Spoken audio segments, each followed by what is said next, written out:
வாங்க நம்ம பட்டூஸ் கிச்சனில் ஒரு சூப்பர் ஹெல்த்தியான செம்ம சாஃப்டான அவகோடா சப்பாத்தி எப்படி பண்ணுறதுன்னு பார்க்கலாம். இந்த சப்பாத்தியில் மசாலாலாம் ஆட் பண்ணி செஞ்சுருக்கிறதுனால பார்த்தீங்கன்னா சைட் டிஷ் எதுவுமே இல்லாமல் சாப்பிடும் போதே டேஸ்ட்டு அல்டிமேட்டாக இருக்கும். இந்த சப்பாத்தியோட தேங்காவே ஆட் பண்ணாமல் ஒயிட் மட்டன் குருமா செஞ்சு சாப்பிட்டு பாருங்கள். இந்த ரெண்டுத்துக்கும் காம்பினேஷன் வேறு லெவல் டேஸ்ட்டில் இருக்கும். வாங்க இந்த ஹெல்த்தியான ரெசிபி எப்படி பண்ணுறதுன்னு பார்க்கலாம். இந்த ரெசிபிக்கு தேவையான எல்லா பொருளும் பார்த்திங்கன்னா ரெடி பண்ணி எடுத்து வச்சுருக்கேன்.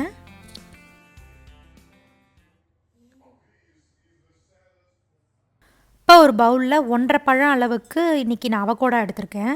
நீங்கள் பெரிய பழமாக இருந்தால் ஒரு பழம் எடுத்துக்கோங்க. நான் மீடியம் சைஸ்னால 1.5 பழம் எடுத்திருக்கேன். பழத்தை கட் பண்ணிவிட்டு கார்னரில் இருக்க பார்ட்டை கத்தியில் எடுத்து விட்டிங்கனாலே சென்டரில் இருக்க பார்ட்டை அப்படியே வந்துடும். ஸோ மீதி இருக்க பழம் எல்லாத்தையுமே இதே மாதிரி கட் பண்ணி எடுத்துக்கோங்க.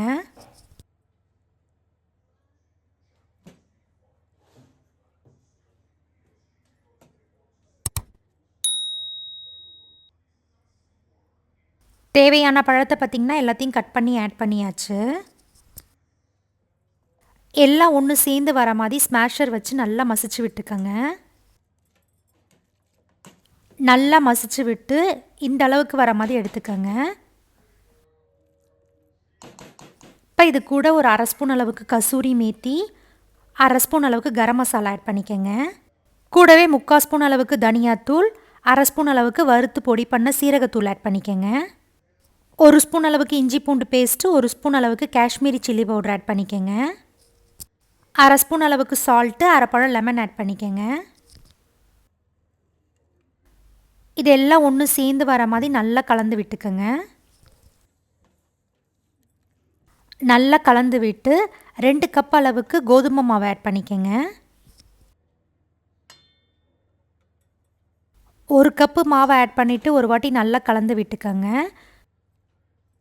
நல்லா கலந்து விட்டுட்டு இன்னொரு கப்பு மாவை ஆட் பண்ணிக்கோங்க.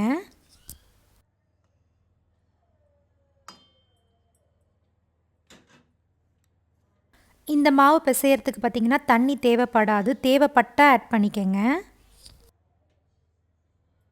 பழத்தில் இருக்க ஈரப்பதத்திலே பார்த்திங்கன்னா மாவு நல்லா பிசைய முடியும். பத்தலைன்னா இந்த மாதிரி கொஞ்சம் கொஞ்சமாக தண்ணி ஆட் பண்ணிக்கோங்க. நான் ஒரு 3 ஸ்பூன் அளவுக்கு தான் தண்ணி ஆட் பண்ணியிருப்பேன்.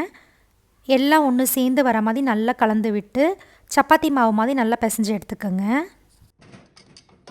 நம்ம பழத்தை மசித்து ஆட் பண்ணி மாவு பிசையும் போதே பார்த்திங்கன்னா எண்ணெய் தேவைப்படாது. பிசையும் போதே பார்த்திங்கன்னா நல்லா சாஃப்டாக இருக்கும் மாவு. மாவு காயாமல் இருக்கிறதுக்காக 1/4 ஸ்பூன் அளவுக்கு எண்ணெய் விட்டு ஒரு 10 நிமிஷம் மட்டும் ஊற வச்சு எடுத்துக்கோங்க. 10 மினிட்ஸ் கழித்து பார்த்திங்கன்னா மாவு நல்லா சாஃப்டாக இருக்கும். இந்த ஸ்டேஜில் உங்களுக்கு எந்த அளவுக்கு மாவு வேணுமோ அந்த அளவுக்கு மாவு எடுத்து நல்லா ரோல் பண்ணி தேய்ச்சி எடுத்துக்கோங்க. இந்த மாவை பார்த்திங்கன்னா ஃப்ரிட்ஜில் ஸ்டோர் பண்ணி வைக்க முடியாது, கருத்து போயிடும். ஸோ உங்களுக்கு எந்த அளவுக்கு வேணுமோ அந்த அளவுக்கு மட்டும் செஞ்சு எடுத்துக்கோங்க. லைட்டாக மேலே கோதுமை மாவு தூவி நல்லா தேய்ச்சி எடுத்துக்கோங்க. ஆல்ரெடி நம்ம சேனலில் கேரட் பன்னீர் சப்பாத்தி வீடியோ இருக்குது, கமெண்ட்டில் பின் பண்ணுறேன்னு தேவைப்படுறவங்க செக் பண்ணிக்கோங்க. நல்லா இந்தளவுக்கு தின்னாக வர மாதிரி தேய்ச்சி எடுத்துக்கோங்க. நல்லா சூடான இருக்க கல்லில் ஆட் பண்ணிக்கோங்க. மேலே லைட்டாக மட்டும் ஆயில் ஆட் பண்ணிக்கோங்க, ரொம்ப எண்ணெய் தேவைப்படாது.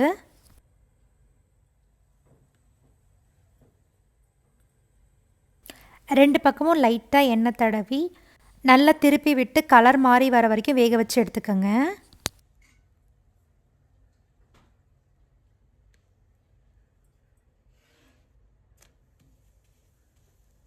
மீடியம் ஃப்ளேம்லேயே வச்சு நல்லா திருப்பி விட்டு கலர் மாறி வரும்போது எடுத்திங்கன்னா நம்மளுடைய சூப்பர் ஹெல்த்தியான அவகோடா சப்பாத்தி ரெடி. இந்த சப்பாத்தி பார்த்திங்கன்னா எவ்வளோ நேரம் ஆனாலும் சாஃப்டாகவே தான் இருக்கும். சூடாக சாப்பிடும் போதே பார்த்திங்கன்னா செம்ம சூப்பராக இருக்கும். சைட் டிஷ் எதுவுமே வேண்டாம். ஸோ மீதி இருக்க எல்லா சப்பாத்தியுமே இதே மாதிரி போட்டு எடுத்துக்கோங்க.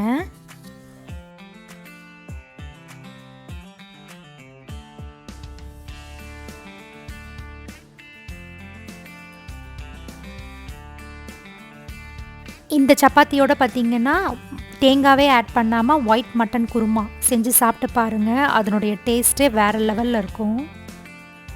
இந்த ரெண்டுத்துக்கும் காம்பினேஷன் பார்த்திங்கன்னா செம்ம சூப்பராக இருக்கும். ஸோ கண்டிப்பாக இந்த ஹெல்த்தியான ரெசிபியை நீங்களும் உங்கள் வீட்டில் ட்ரை பண்ணி பார்த்துட்டு எப்படி இருந்ததுன்னு கமெண்ட் பண்ணுங்கள்.